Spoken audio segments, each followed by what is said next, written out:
Ob Robert Lewandowski wohl auf der Bowlingbahn ähnlich treffsicher ist?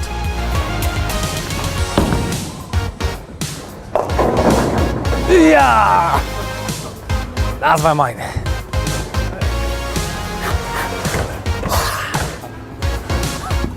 Oh. Zweiter Strike. Anfängerglück, Levi, Anfängerglück. Ja, Das sieht nicht schlecht aus.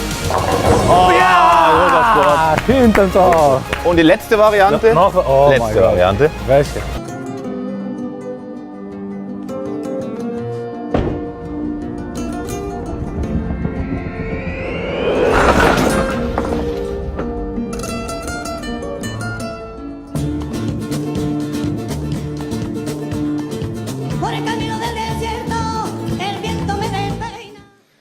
Really, World Series used to be a bit more fun in that respect because it was less professional. So you met people from every walk of life.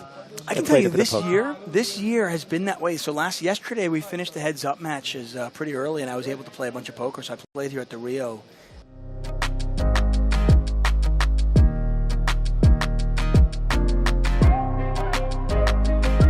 Paco, say stop when you want.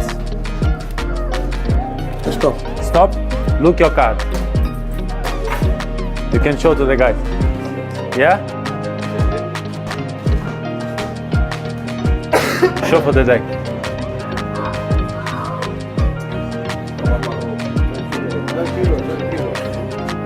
Okay.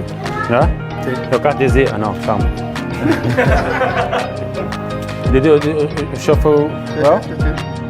Your card is here. Click. Paso otra vez. Paso otra vez. No, hace así.